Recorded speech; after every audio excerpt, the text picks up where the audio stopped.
Hello বন্ধুরা, আমি রুবিস kitchen থেকে বলছি। আজকে নতুন একটা রেসিপি নিয়ে চলে এসেছি। সেটা হলো চিংড়ি মাছ দিয়ে মোচার ঘন্ট। মোচার ঘন্ট করতে কী কী লাগছে সেটা তোমাদেরকে উপকরণগুলো বলছি।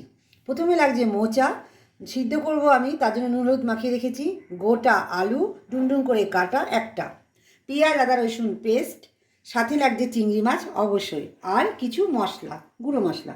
প্রথমেই লাগছে তেজপাতা, গোটা গরম মশলা, শুকনো লঙ্কা, আস্ত জিরে, হলুদ, জিরের গুঁড়ো, লঙ্কার গুঁড়ো আর ধনিয়া গুঁড়ো, সাথে লবণ, স্বাদ মতন তেল। আমি দেখো প্রেশার কুকারে মোচাটা দিয়ে দিয়েছি, দুটো সিটি দিয়ে নামিয়ে নিই। তেল দিয়ে নিলাম পরিমাণ মতন, আর সিটি আমার পড়ে গেছে, আমি পাশে ওভেনে নিয়ে নিলাম। আর পরিমাণ মতন তেলটা মোচা রান্না করার জন্য দিয়েছি। মোচা রান্না করতে একটু বেশি তেল লাগে। গরম হয়ে গেছে, আমি আলুগুলো ভেজে নেব।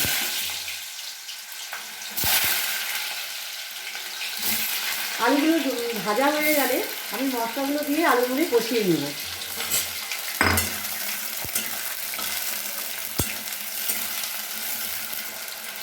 আলুটা ভাজা হয়ে গেছে, আমি এবার তুলে দেবো নাড়িয়ে। আমি একটু লবণ দিয়ে নিয়েছিলাম, তোমাদের দেখাতে পারিনি। আলুটা ভাজা ভাজা হয়ে গেছে। আমি আলু ভাজা তেলটার মধ্যে আমি গোটা গরম মশলাগুলো, সমস্ত ফোড়নের মশলাগুলো দিয়ে দিচ্ছি। প্রথমে জিরে দিলাম, তেজপাতা দিলাম, শুকনো লঙ্কাগুলো দিলাম, আর গরম মশলাগুলো, গোটা গরম মশলাগুলো দিয়ে দিলাম। একটু নাড়িয়ে নিয়ে সমস্ত মশলাগুলো দিয়ে দেবো। দেখো পেঁয়াজ আদা রসুন পেস্টটা পুরো হয়ে এসেছে। এবার আমি গুঁড়ো মশলাগুলো দিয়ে দেবো।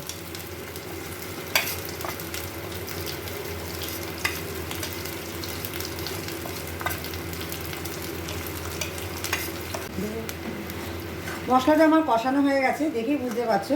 এবার আমি চিংড়ি মাছগুলো দিয়ে দেবো। আমি তখন তেলে চিংড়ি মাছগুলো এই কারণেই ভাজিনি, পরে চিংড়ি মাছগুলো শক্ত হয়ে যায়। আমি মশলার মধ্যেই চিংড়ি মাছগুলো কষিয়ে নেব। চিংড়ি মাছগুলো একটু ভাজা ভাজা কষানো হয়ে গেলে আমি এরপরে আলু আর মোচাগুলো দিয়ে দেবো, দিয়ে কষিয়ে নেব। দেখো আলুগুলোর সাথে চিংড়ি মাছ আমার প্রায় কষানো হয়েছে। এবার আমি সিদ্ধ করা মোচাগুলো দিয়ে দিলাম, দিয়ে নাড়তে থাকবো। নাড়তে নাড়তে তারপর দেখলেই বুঝতে পারবে আমার মোচা রেডি হয়েছে কিনা।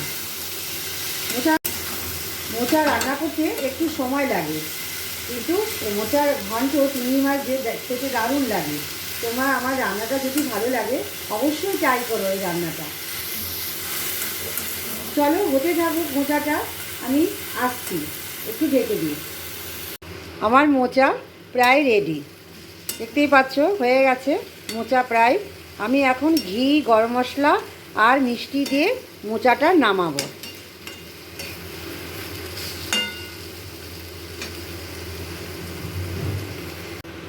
আমি গরম মশলা পেস্ট করে রেখেছিলাম, তাই পেস্টটা দিয়ে দিলাম, সাথে ঘিটাও দিয়ে দিলাম, দিয়ে একবারে নাড়িয়ে নেব।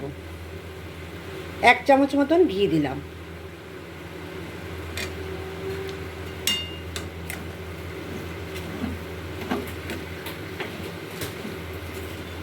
এই দেখো প্রায় আমার মোচা রেডি। আমি এরপরে একটু মিষ্টি দিয়ে দেবো। মিষ্টি দিয়ে আমি মোচাটা নামিয়ে বলে ঢেলে নেব।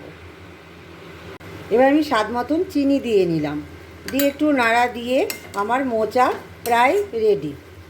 এই মোচার রান্নাটা দেখে যদি তোমাদের ভালো লেগে থাকে অবশ্যই বাড়িতে ট্রাই করবে, ট্রাই করে দেখবে কেমন হয়েছে। আর তার সাথে আমার এই মোচা রান্না দেখে যদি ভালো লাগে তোমরা শেয়ার অবশ্যই করে দিও, আর সাথে সাবস্ক্রাইব বেল আইকনটি থাকবে ওটা অল করে দিও। কমেন্ট অবশ্যই করবে। দেখো আমি মোচাটা বলে নামিয়ে সাজিয়ে নিলাম, কেমন লাগলো অবশ্যই তোমরা জানাবে কমেন্ট করে। চলো টাটা।